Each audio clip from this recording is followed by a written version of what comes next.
Elias Turner, a war veteran scarred by years of battle, had traded gunfire for silence and brotherhood for the ghosts of memory. He thought he was only saving a stray dog, but after the German shepherd named Max recovered, strange things began to happen. Stay with me for just one more minute, and I'll tell you why. Day after day, Max stood staring in one single direction, deep into the forest, whining with a sorrow that no storm could drown. He wasn't haunted by his past.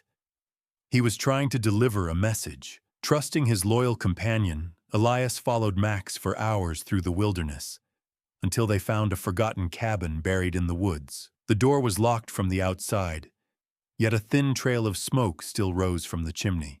Someone was trapped inside. What secret was hidden behind that lonely door in the snow? Subscribe now, and stay with us to uncover what Max was trying to show his master. And may your evening be filled with peace and quiet light. The night came crawling slow over Wyoming, dragging its long coat of wind and ice behind it. The sky was bruised with cloud, the kind that swallows stars whole and spits snow across the plains like ash from some forgotten fire. The land lay bare and endless, a frozen sea of silence where even the mountains seemed to bow their heads beneath the weight of the storm. Wind rattled the eaves of an old cabin tucked between two dying pines, a cabin built by hands that had believed in quiet more than comfort. Inside, a single flame trembled in the hearth, fighting to stay alive. Elias Turner sat before it, his elbows on his knees, hands clasped as though in prayer.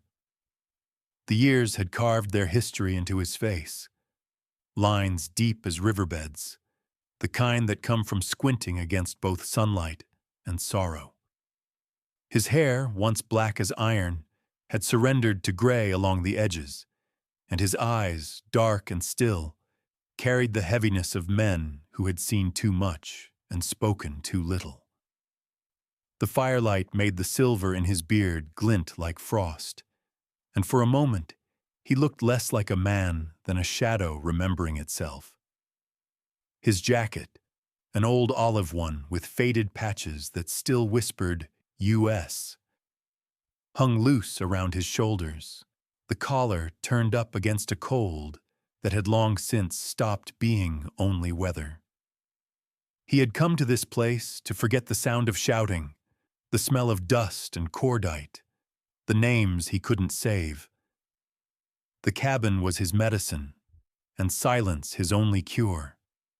Each night he listened to the wind scrape against the windows, and sometimes, in its rhythm, he thought he could still hear the desert, the hum of a convoy, the echo of a friend's voice before it was gone.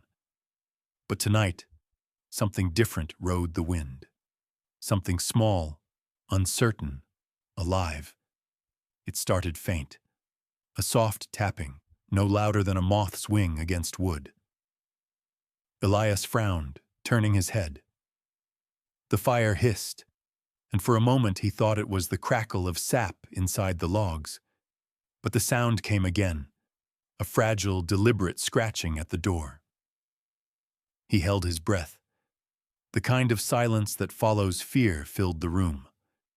Slowly, he rose, the old floorboards creaking under his weight, each step measured and cautious, like he was back on patrol. His hand hovered near the iron poker resting by the hearth. Wind pressed against the cabin, howling like some wounded thing. The scratching came once more, weaker now, and beneath it, a whine. Not human, not ghost. A cry that trembled between pain and hope. He hesitated only a second.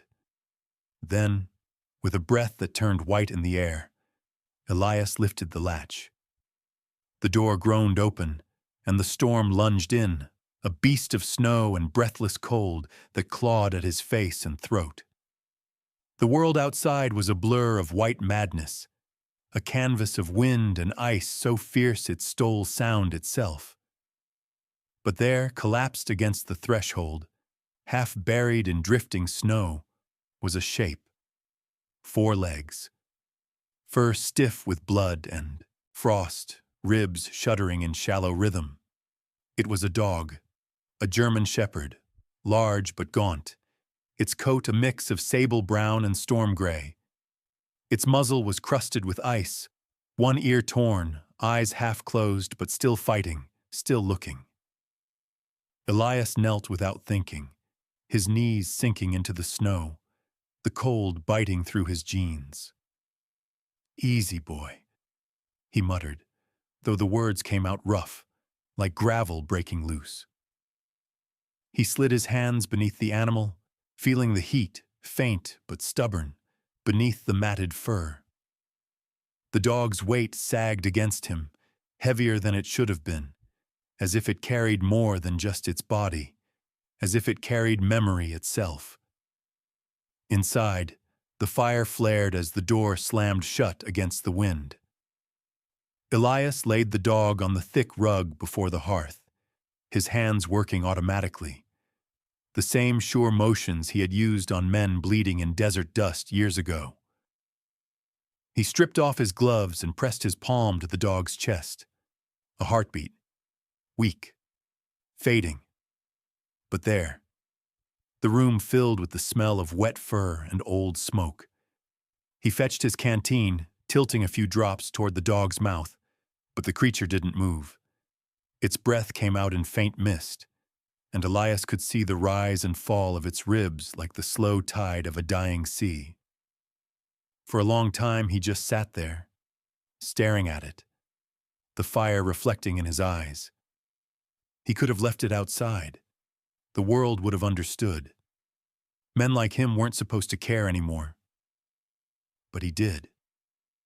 God help him, he did. He pulled an old wool blanket from the cot and draped it over the dog, tucking it close. Then he leaned back, rubbing a hand over his face. "Guess we're both strays," he murmured, voice low, almost embarrassed by the sound of itself. The dog twitched, one paw shifting under the blanket, as if it had heard.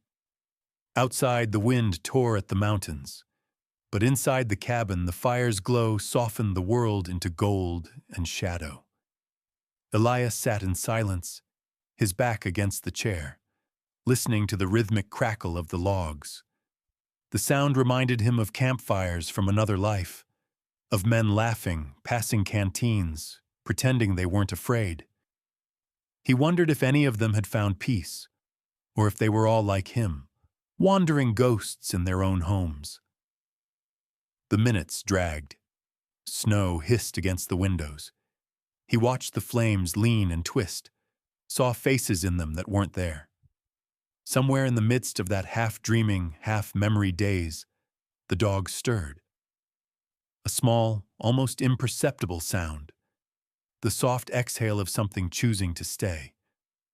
Elias leaned forward, eyes narrowing in the firelight. The animal's chest rose, slow, uncertain, but real. A breath drawn not by instinct alone, but by will. He placed his hand gently on its side, feeling the fragile rhythm beneath fur and bone. The warmth pulsed weakly against his calloused palm, as if whispering, "I'm not done yet."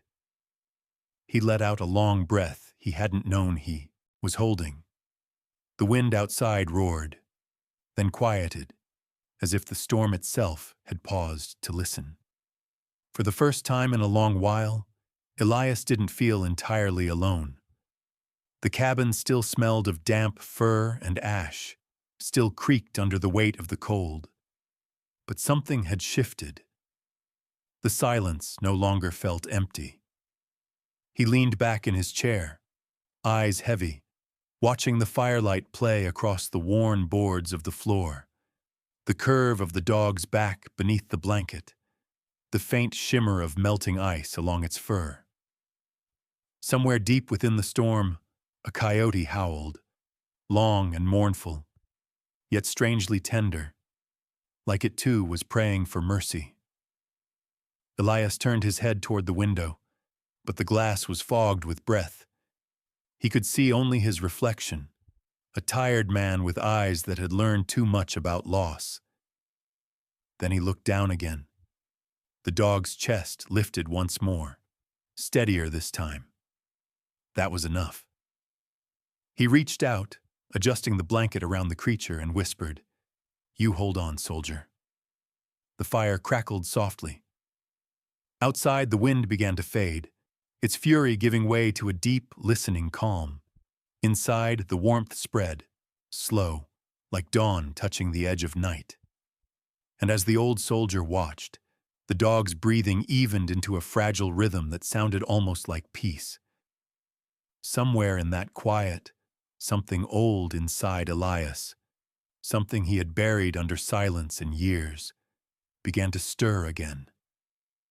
Not hope, not yet, but the memory of it.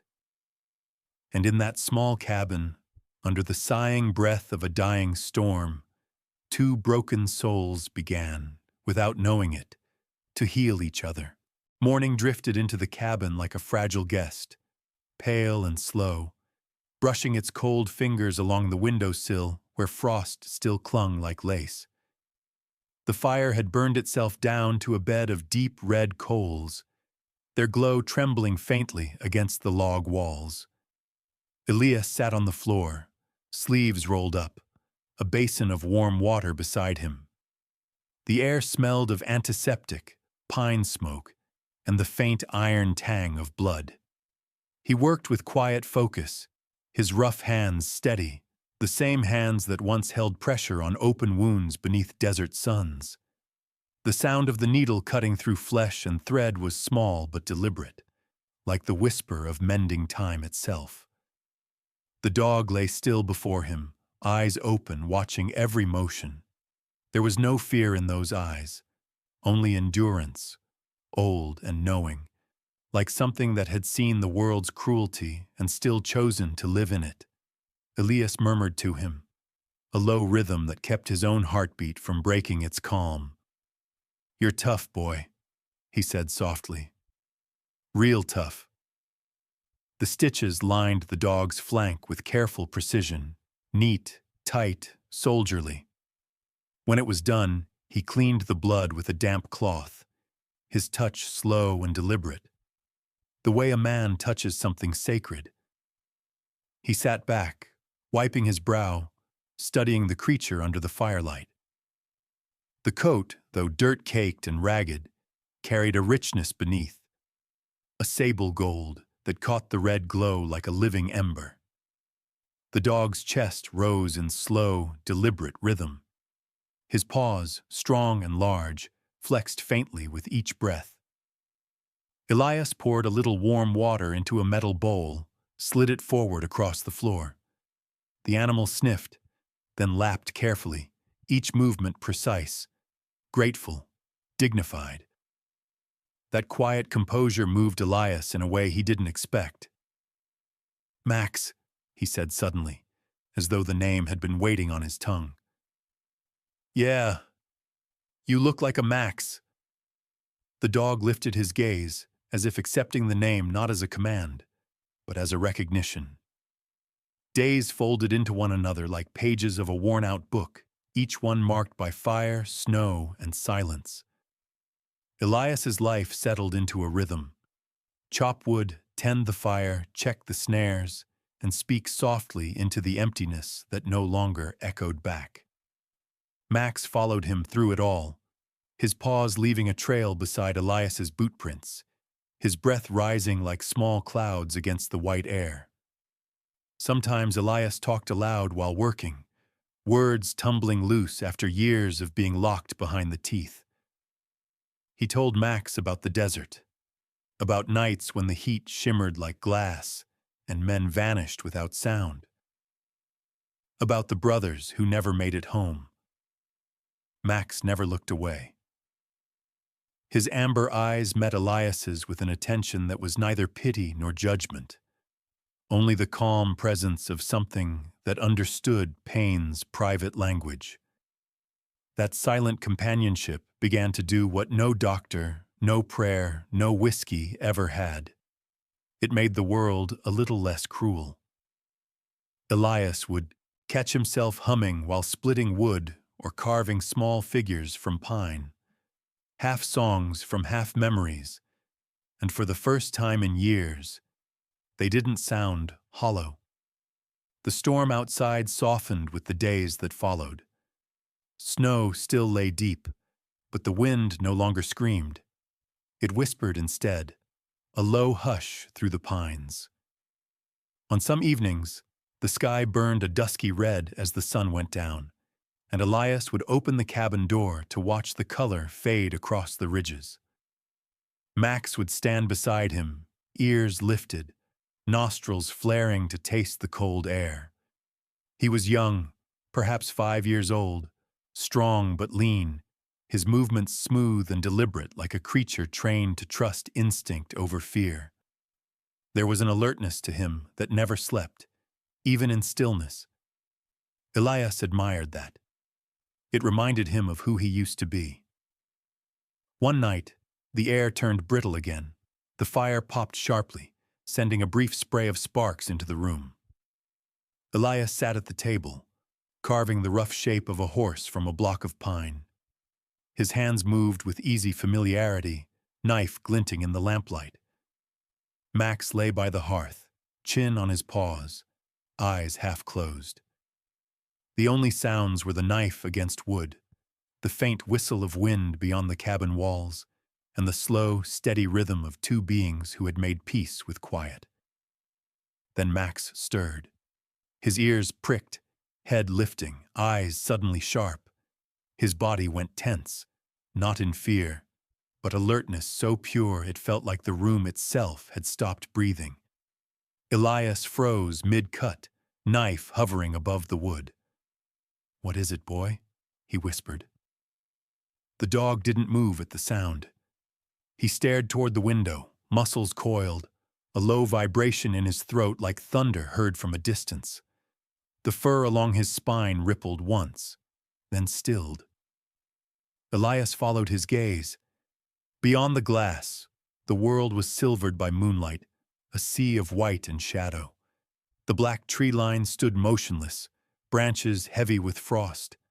Nothing moved, nothing stirred. But Max began to whine, deep, trembling, almost mournful. It was not fear, it was longing. His ears shifted, straining toward something beyond the visible. Elias felt a strange chill crawl along his neck, not from the cold, but from that sound. Because it was the kind of sound that only came from a creature remembering something it could not name. He rose from his chair, set the carving aside, and crossed the room quietly. "Easy," he murmured again, crouching near the dog. Max didn't look at him. His gaze was fixed, unwavering, as if the forest itself was calling him by name. His breath fogged the window pane with each soft whine. Elias's hand hovered near his shoulder but stopped short. The air had changed. It carried a tension that didn't belong to weather. For a long moment, Elias listened too. But there was only silence, the deep, old kind that belongs to mountains and graves. He could hear his own pulse, the faint crackle of dying embers, the slow drip of melted frost from the roof. Nothing more. Yet something in that nothingness tugged at him. It was not sound, it was feeling. A pull beneath the ribs, the same one that used to drag him toward the wounded, the lost, the ones no one else wanted to find. Max's tail gave a small twitch, impatient, almost pleading. His amber eyes caught the firelight and reflected it back like twin mirrors, not of flame, but of memory. Elias exhaled slowly. He could feel the familiar weight of decision settling over him, the one that says, "Stay safe," or "Step into the unknown." He closed his eyes, listening, waiting for the moment to pass, but it didn't. The silence outside felt too still, too deliberate, like a held breath waiting to be broken. Elias stood and walked to the window, pushing the curtain aside. The forest looked unchanged. Black trunks, white snow, silver frost. Yet the longer he stared, the less he trusted what he saw. Shadows bent strangely under the moonlight, shapes shifting just enough to stir unease. Somewhere far off, he thought he caught a faint flicker, a light swallowed and reborn behind the trees. When he blinked, it was gone. Behind him, Max whined again, softer this time, but with an edge of insistence. Elias turned. The dog had not moved from the window, but his gaze was steady, as though waiting for Elias to understand. The veteran rested his hand on the windowsill, fingers curling around the rough wood. He didn't know what the dog saw, what memory or message burned behind those amber eyes, but he felt the truth of it, that the stillness was only pretending, that somewhere beyond the frost-laden trees, the world was holding its breath for a reason. Outside, the wind shifted, carrying a low sound, almost too faint to name. Maybe a cry, maybe the echo of something lost. The flame in the hearth flickered once, bending toward the window like it too was listening. Elias didn't speak. He just watched the line of the forest, and for the first time in years, he felt something stronger than fear, heavier than grief. It was curiosity. It was purpose. And in that thin seam between silence and sound, he felt it. A pull. By dawn, the storm had bled itself dry. The sky above the Wyoming ridge was pale and hard as bone, and the air held that brittle stillness that comes after fury, when even the wind seems too tired to move. The trees stood frozen, their branches glazed in ice that glimmered like glass under the weak light. Elias stood on the cabin's porch, breath rising in white ribbons, his rifle slung over one shoulder, the old canvas rucksack pressing against his back. The world was quiet enough that he could hear the slow rhythm of Max's breathing beside him. When he finally spoke, his voice carried low and certain. "All right, soldier," he said, eyes fixed on the line of pines. "Show me." They moved into the forest with the kind of instinct that didn't need words. Elias walked with a soldier's gait, balanced, silent, wary. Max trotted slightly ahead, head lowered, tail still, ears pivoting to sounds Elias couldn't hear. The snow beneath their steps made a crisp crunch, the kind that echoed across still valleys and reminded a man how alone he really was. The sun rose slow behind the clouds, painting the frost in thin sheets of gold, but the forest swallowed the light before it could warm the ground. The only color left was the dark of the trees and the faint brown of the dog's coat threading through the white. Hours slipped away like breath on glass. They followed no path, no trail, only the strange purpose that seemed to burn behind Max's amber eyes. Elias had seen this kind of focus before, in bomb-sniffing dogs pacing airfields, in men who walked toward danger without needing to ask why. It was something bone-deep, something you trusted or you didn't. And Elias, against reason, trusted it. He said nothing, only adjusted the strap of his rifle and kept moving. His breath came steady, fogging the air, while the world around them stayed locked in the soundless calm of a winter grave. Then Max stopped. His body stiffened mid-step, head lifting, nose quivering at something invisible. Elias froze behind him, scanning the trees.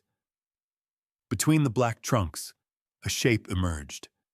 Small, angular, almost swallowed by frost and snowdrift. It was a cabin, half buried beneath a crust of ice, its roof sagging under weight, its windows blind with frost. But from the chimney, a thread of smoke curled upward, faint, ghostly, but alive. Elias felt a muscle tighten in his jaw. Out here in this kind of silence, smoke meant people, and people meant trouble, or need. He moved closer, each step deliberate. The snow swallowed the sound of his boots until only the faint click of his rifle strap broke the quiet. The door was wooden, warped and pale, the edges lined with frost that glimmered in the weak daylight. What stopped him wasn't the sight of the building itself. It was what held it shut. A thick, rusted chain looped across the door, padlocked tight from the outside. Elias frowned, his breath pluming out in a heavy sigh. "Someone's in there," he murmured. Max whined softly, pacing near the steps. His paw prints darkened the snow as he moved, restless, circling the door, sniffing the air like he already knew what waited behind it. Elias studied the lock, old, iron, brittle with age. It wasn't a hunter's precaution or a storm anchor. It was restraint. His stomach sank. He raised the rifle, gripping it by the barrel, and swung the butt hard against the padlock. The first hit echoed like a shot. The second cracked the air. On the third, the frozen metal snapped apart with a sound like bones splitting under pressure. The chain fell away, clattering against the porch. Elias exhaled through his teeth, hand on the latch, pulse heavy. Inside, the air was wrong. The moment the door creaked open, a smell poured out. Stale dust, sweat, and something sour underneath, like sickness and fear. The faint smoke from the chimney was not warmth, but ash. Shadows filled the corners, thick and trembling with the flicker of a dying fire. The walls were dark, cluttered with shelves of old jars and broken tools. And then, from the far side of the room, came a sound, so faint he almost thought he imagined it. A breath. He stepped closer, rifle low, eyes sweeping the dim space. Max moved beside him, silent, body lowered, his fur bristling along the spine. Elias's boots creaked on the warped boards. The light from the open door spread in a narrow beam across the floor, catching on a small iron bed pushed against the wall. There, half covered by a moth-eaten blanket, lay an old woman. She was thin as winter itself, her skin pale beneath bruises that had turned the color of old violets.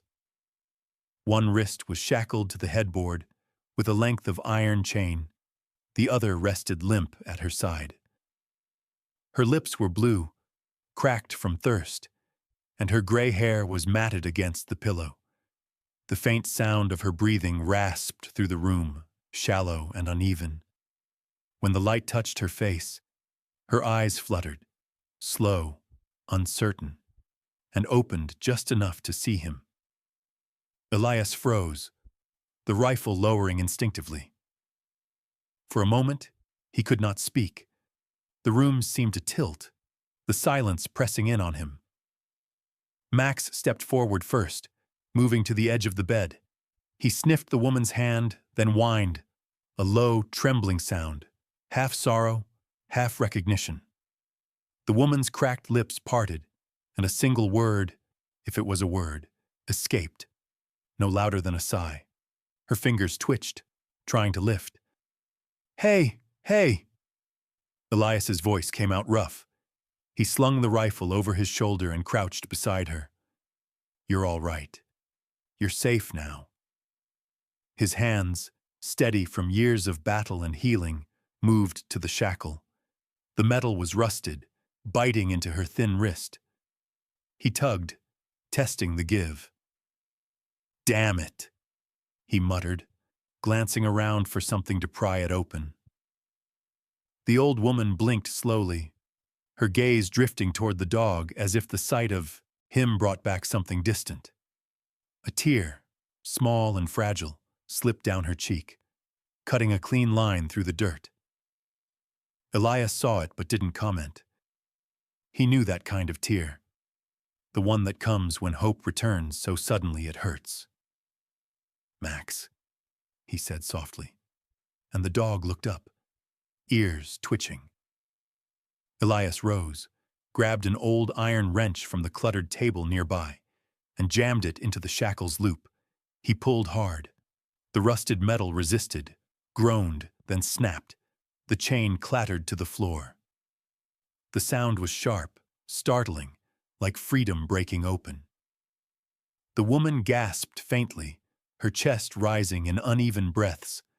Elias steadied her shoulders, guiding her back against the pillow.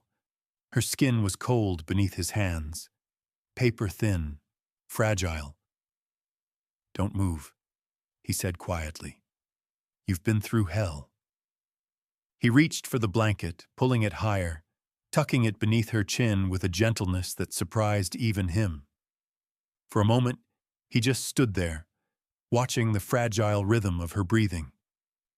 The fire's glow flickered weakly across the walls, painting her face in shades of gold and shadow. She was alive? Barely, but alive.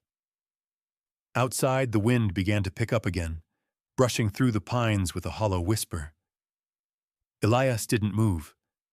The world had shrunk to this single room, to the sound of her breathing, the faint crackle of embers, and Max sitting quietly at the bedside, his gaze fixed on her face as though guarding a secret he alone understood.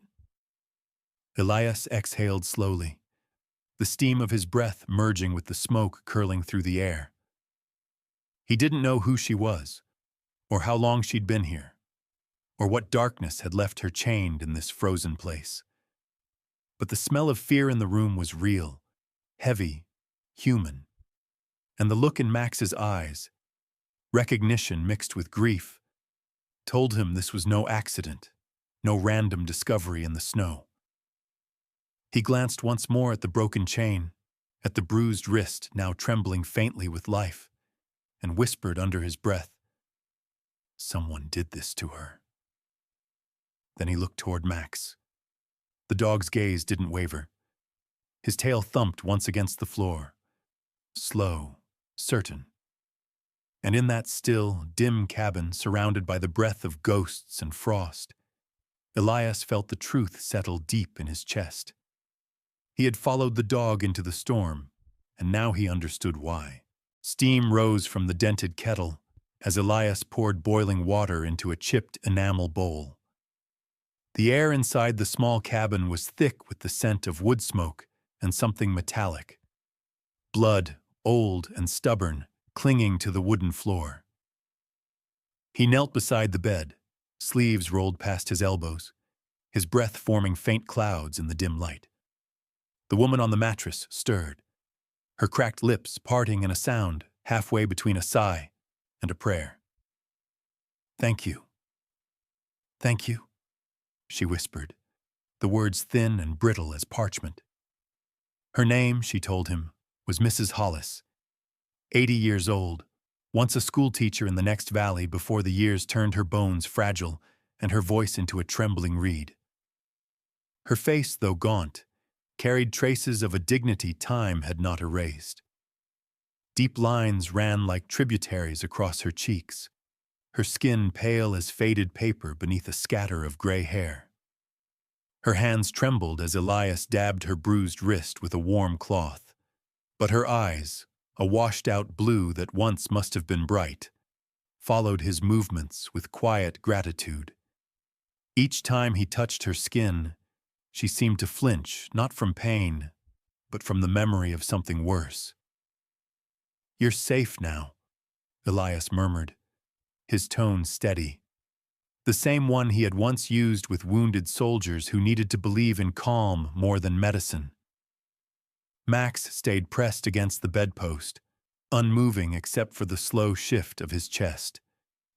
The dog's amber eyes never left the woman's face. When she turned toward him, weakly lifting her hand, Max crawled closer, resting his chin beside her arm.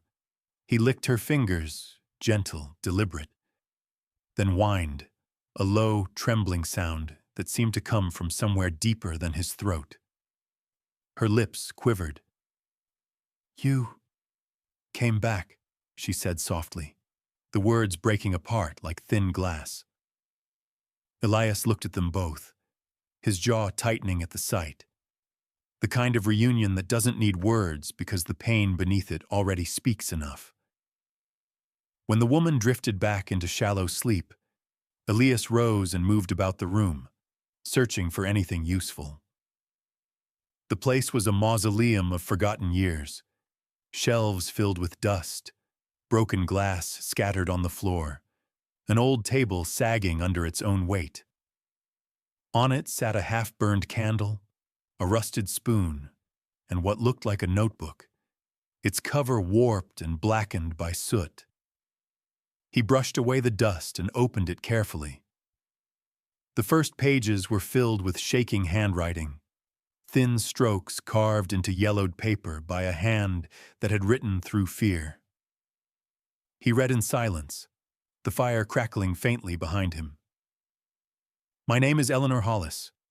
I have been locked here 12 days. Caleb says he needs my signature. I told him no. This land was my husband's, then mine. He shouted, struck the table, and told me I'd die here if I didn't give it up." Elias's eyes hardened. He turned another page. "Max tried to protect me.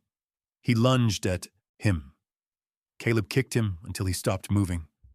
I prayed he'd crawl away, that someone kind might find him. God forgive me.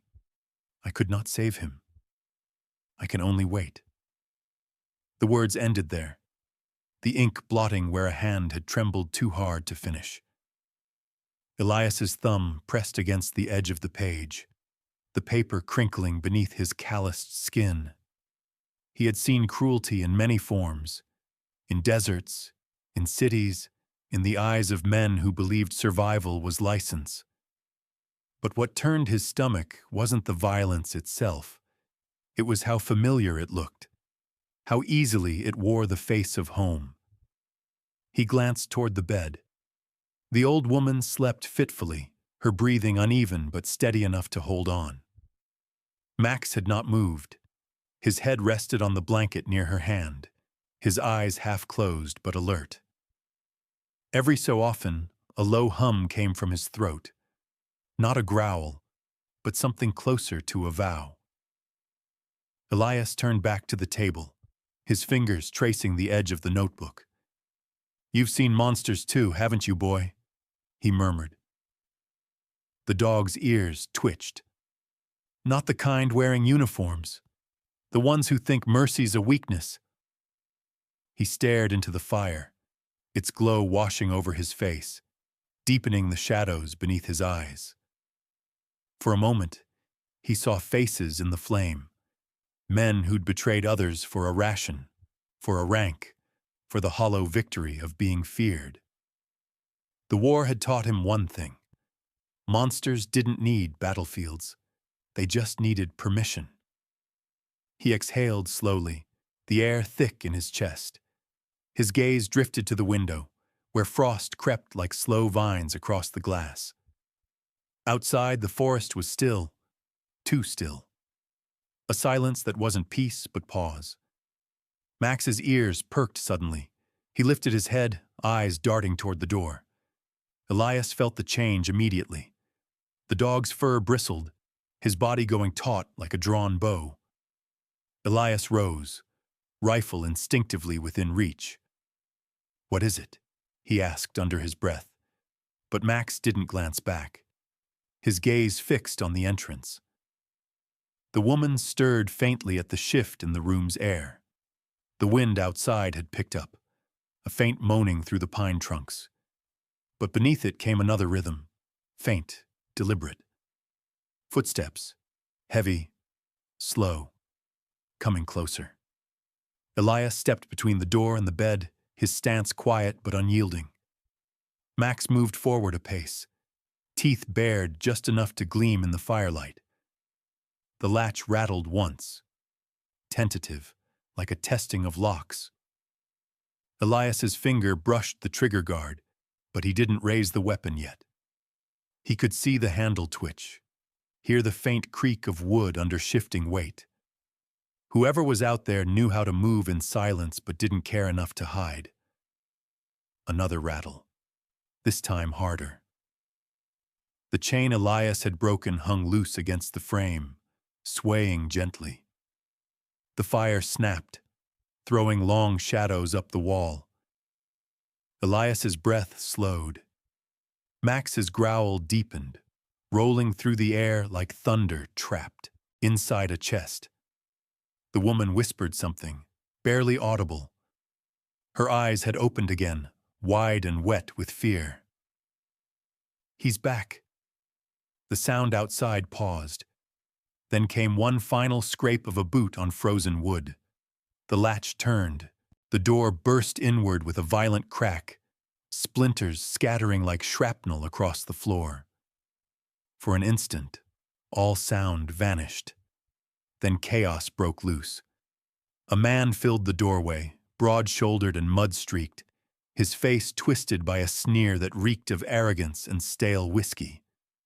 His coat was lined with fur gone greasy from neglect, and his eyes, pale and sharp, flicked from the rifle in Elias's hands to the figure on the bed. "Who the hell are you?" he barked, his voice a jagged echo in the cramped space. Elias didn't answer. He didn't have to. Max had already moved. The dog's snarl tore through the silence, deep, guttural, alive with a fury older than language. He lunged before the man could lift his arm, his body a blur of muscle and gold fur, his teeth finding the sleeve and tearing it open to flesh. The intruder, Caleb, roared, stumbling backward, striking the wall as the lantern hanging there swung wildly. The flame within shuddered, hungry for air. Elias stepped forward, the butt of his rifle raised, but the scene fractured before he could act. Caleb's fist swung, catching Elias at the shoulder, sending him half spinning into the edge of the table. Max held fast, growling, his jaws locked, until Caleb drove a boot into his ribs. The sound was sharp, painful, and Elias saw red. He moved like instinct, not thought. One hard blow across Caleb's jaw sent the man staggering again, clutching his bleeding arm. The lantern came loose. Time slowed. It fell, spinning once before shattering against the wooden floor. Kerosene spilled, and in the next breath the fire bloomed. A rush of orange light, sudden and violent, crawling hungrily across the dry planks. Elias grabbed for Mrs. Hollis, already coughing from the smoke, her frail hands clutching the air. He wrapped his coat around her, lifting her in both arms, her body light as driftwood but trembling with life. "Hold on," he said through the roar. Max barked behind him, circling the spreading flames, the fur along his back dusted with embers. Elias kicked the door open wider, the cold outside hitting like a slap. Smoke poured out after them, curling into the gray morning sky as if trying to follow. He carried the old woman into the snow, the chill biting through his sleeves, and set her gently down against a fallen log. She coughed hard, each breath wheezing through brittle lungs, but her eyes were awake, terrified, searching for something. Max emerged a heartbeat later, limping, his side singed, his fur blackened near the ribs. He barked once, sharp and defiant, the sound slicing through the wind. The cabin behind them roared as flames devoured its roof. Sparks swirled upward, 1,000 tiny stars burning themselves into the cold. "Wait." The voice came faint and cracked. Mrs. Hollis clutched at Elias's sleeve, her hand trembling but insistent. "My coat," she gasped. "The papers. They're in the lining. They're for James Turner." The name struck Elias like a physical blow. For a second, the world narrowed to the sound of fire and heartbeat. His father's name, spoken from the lips of a stranger who had just crawled back from the edge of death. He stared at her, disbelieving, as her eyes locked on his, pleading. Please, she whispered. They matter. Without hesitation, Elias turned back toward the inferno. The cabin was a skeleton of flame now, windows melting, roof sagging, heat pressed against his face as he shielded his eyes and stepped closer. He could see the coat, half buried under a fallen beam, edges already curling in the fire. He dropped the rifle into the snow and plunged forward, one arm over his face, the other reaching into the blaze. The leather of his glove smoked, then split, but he caught hold of the fabric, yanking hard until it tore free. The heat clawed at his lungs, filling his mouth with the taste of smoke and metal. He stumbled backward into the snow, clutching the half-burned coat to his chest. His hands shook as he tore at the lining, fingers blackened and raw. A seam gave way. Inside, wrapped in oil paper singed at the corners, was a small bundle of documents tied with frayed twine.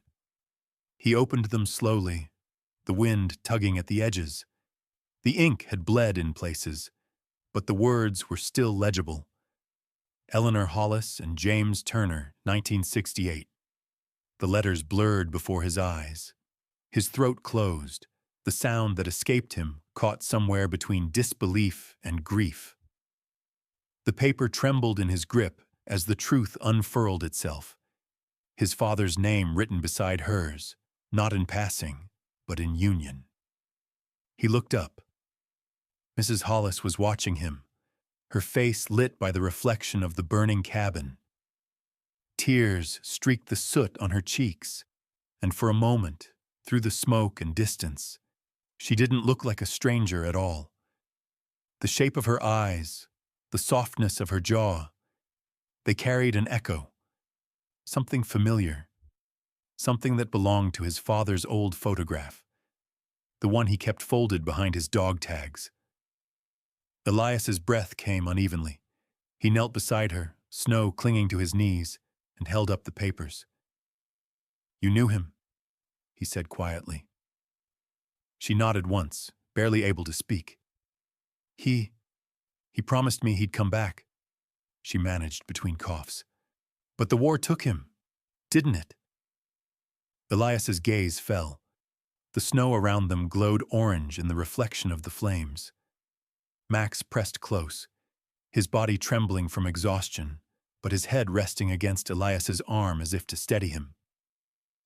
"Yeah," Elias murmured, voice hoarse. "The war takes everything." For a long moment, no one moved. The fire cracked, beams collapsing inward with a hiss, and the last of the roof caved, sending a wave of sparks spiraling toward the sky. Elias wrapped the papers in his scarf, tucking them safely into his jacket. The wind shifted, carrying away the smoke, leaving only the smell of ash and pine. He looked back at the old woman, his father's lost love, a ghost from a life that could have been, and something deep inside him stirred, an ache that wasn't quite sorrow, but something older. He reached out, brushing a strand of singed hair from her forehead. "You're safe now," he said again, but his voice carried more than promise. It carried understanding. Behind them, the fire dwindled to embers. Max, silent now, sat watching the glow, his breath visible in the dim light, his eyes calm and unreadable. The snow began to fall again, slow, thick flakes that hissed as they landed on the warm ash. Elias turned his face toward the sky, letting the cold sting his skin, and for the first time in years, he whispered his father's name aloud. It didn't hurt. The hospital smelled of antiseptic and something almost holy, that clean, stinging scent of things reborn after being broken. Machines hummed softly beneath the window light, a rhythm that filled the quiet rooms with both memory and mercy. Elias sat beside the bed, hat resting on his knee, watching as Mrs. Hollis slept. Weeks had passed since the fire. The burns on her hands had healed into faint pink maps, and her breath no longer rattled like it wanted to give up. The nurses called her a miracle. Elias called her unfinished business.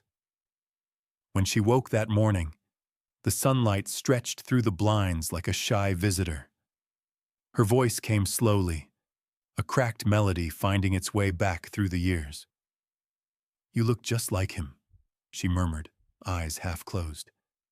Elias tilted his head, unsure if she was awake enough to know what she'd said. "Like who?" he asked quietly. Her lips curved into a fragile smile. "James," she whispered. "Your father? I loved him once. More than I should have, maybe." She spoke of him not as a memory, but as if the past still breathed. Her words came like music, worn thin but not forgotten.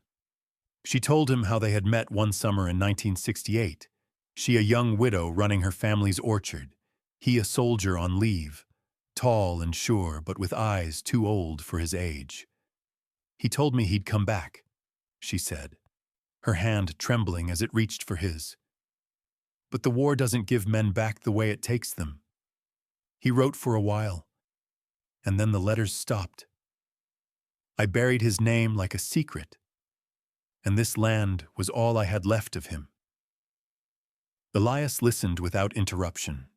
His chest ached with a quiet understanding that words couldn't reach. He could see his father in the pieces she described. The kindness under the hardness, the silence that tried to hide the guilt of survival. And suddenly, every question Elias had carried all his life found its answer in the soft rasp of her voice. The man who raised him had never spoken of her, but the tenderness that sometimes broke through his father's silence now had a name: Eleanor Hollis. When spring thawed the snow outside, Elias brought her home, not to the cabin that had burned, but to his own. The road was long and lined with the ghosts of winter. Fallen branches, puddles of ice melting into dark soil, the faint sound of water running where once there had been only frost. Mrs. Hollis sat beside him in the old truck, a wool blanket around her shoulders, eyes wide as a child's. "It's beautiful," she said, her voice still frail but filled with wonder. Elias only nodded. He had never noticed before how much beauty demanded quiet to be heard. At home, Max waited by the gate, his coat fuller now, though streaked with gray along the muzzle. When he saw them, his tail lifted, slow and deliberate, the way old soldiers salute. He walked ahead of them up the path, stopping now and then to glance back as if making sure they were still following. "He's your guardian," Mrs. Hollis said, her smile faint but certain. "No," Elias replied softly. "He's everyone's who's ever been lost." They planted wildflowers together in the clearing where the old cabin had stood. The soil was dark and forgiving, ready for new things. Elias dug deep while Mrs. Hollis pressed the roots gently into the earth, whispering something he couldn't quite hear. Perhaps a prayer, perhaps just a name. Max lay nearby, his paws crossed, eyes half closed, nose twitching at the smell of damp soil and life returning. The breeze carried the scent of pine and earth, and for the first time, the mountain didn't feel haunted. It felt like home. In the weeks that followed, they built something small but enduring, a foundation in James Turner's name. The idea had come from Mrs. Hollis, but Elias shaped it with the precision of a man who knew what healing required. They called it the Turner Hollis Haven, a quiet place for veterans and stray animals alike. Those who needed shelter, warmth, or simply a reminder that they still belonged to this world. Word spread slowly, the way good things do. Farmers brought abandoned pups, widows donated blankets, and the first letter of support came from a man Elias had once served with, signed simply, "You're doing God's work, brother." Every evening, as the sun folded itself behind the ridge, Elias and Mrs. Hollis sat on the porch, mugs of tea warming their hands.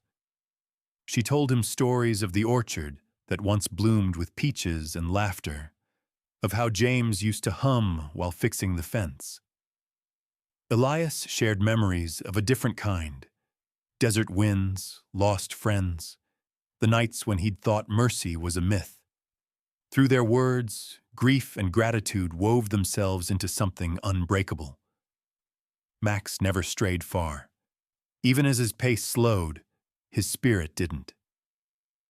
He slept under the porch or by the garden, waking at dawn to patrol the perimeter like an aging sentinel who refused to retire. When Mrs. Hollis laughed, he would lift his head and wag his tail.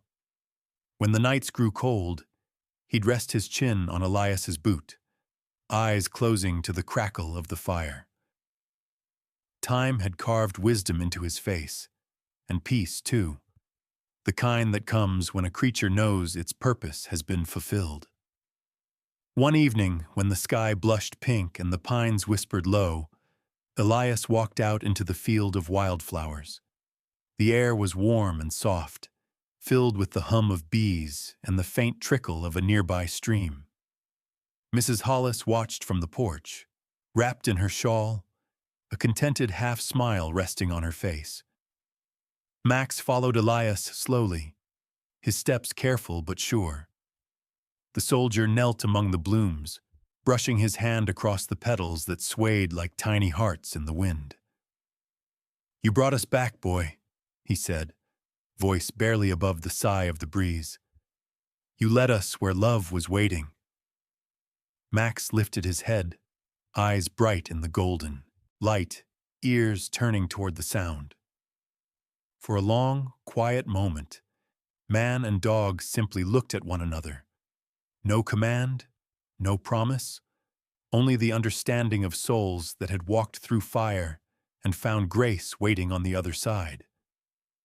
The wind moved gently through the wildflowers, bending them but never breaking them. It carried the scent of soil, smoke, and something eternal. Not mourning, but blessing. Elias stayed there long after the sun disappeared, his hand resting on Max's back, the warmth of life beneath his palm steady and certain. The world had been cruel, but here in this small corner of Wyoming, mercy had returned. Breathing through every flower, every breath, every heartbeat shared between a man, a dog, and the memory of love that had never truly left. Some stories don't end when the mission does. They linger in the quiet corners of memory, in the echo of footsteps that once walked toward danger so others could walk toward peace. Not all heroes wear the look of victory. Some wear tired eyes, worn hands, and a gentleness they never learned in war. Maybe that's what courage really is. Not noise, not glory, but staying when the world grows silent. Picking up what's broken, even when no one's watching. Offering warmth to a life smaller than yours, and finding, somehow, that it saves you too. There's a kind of grace in that. The grace of the loyal, the wounded, the ones who keep choosing kindness in a world that forgets how. So when the night feels long, and the wind sounds like sorrow passing through the pines, remember them. The quiet hearts still out there, guarding what's good. They don't ask to be known. They just keep the light burning. And maybe that's enough.